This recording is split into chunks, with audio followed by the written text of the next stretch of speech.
নমস্কাৰ Jonali kitchen and ব্লগছৰ অন্য এটা ভিডিঅ'লৈ মই আপোনালোক সকলোকে স্বাগতম জনাইছোঁ।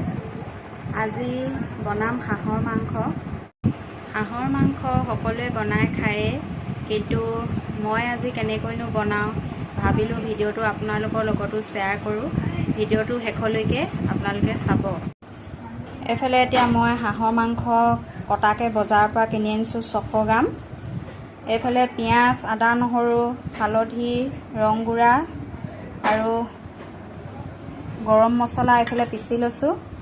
এইফালে লৈছোঁ কোমোৰা। এতিয়া মই মাংসখিনি এইখিনি এনেকৈ মেৰিনেট কৰি ল'ম।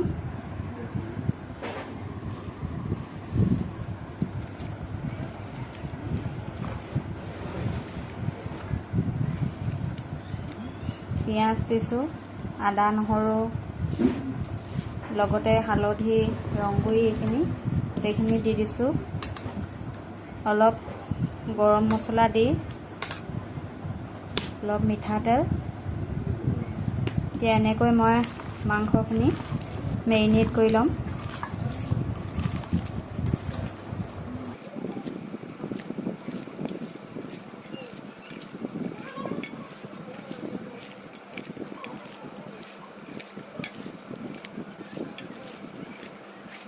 এইখিনি এতিয়া সনা হৈ গৈছে। এতিয়া মই ঢাকনটো মাৰি আধা ঘণ্টাৰ কাৰণে এনেকৈ ঢাকি থৈ দিম।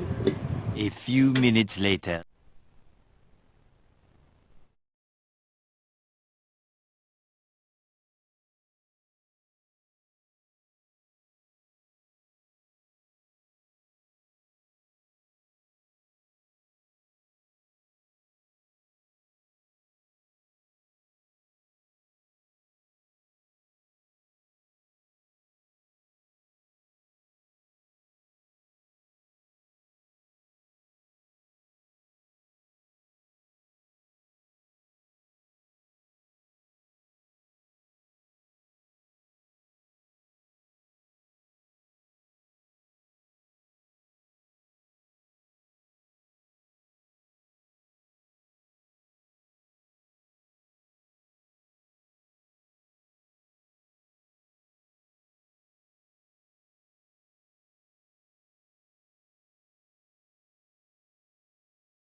এয়া মাংস প্ৰায় ৰেডিয়ে হ'ল।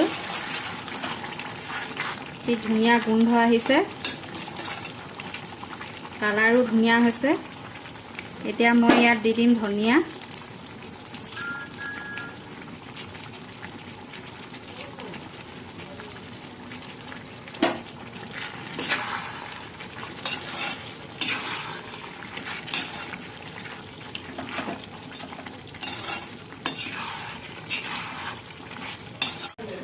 এয়া এতিয়া মাংস সিজিলে।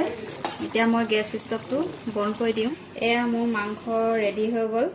আপোনালোকেও এনেকৈ বনাই খাব হাঁহ মাংস। ঠিক আছে, তেতিয়াহ'লে মই এতিয়া ভাত খাই লওঁ। ভিডিঅ'টো যদি ভাল লাগিলে আপোনালোকে লাইক, কমেণ্ট, শ্বেয়াৰ আৰু ছাবস্ক্ৰাইব কৰি দিব। লগতে থকা বেল আইকনটো টিপি দিব। তেতিয়া আহিবলগীয়া নতুন নতুন ভিডিঅ'বিলাক আপোনালোকে পাই থাকিব। আজিলৈ বাই বাই।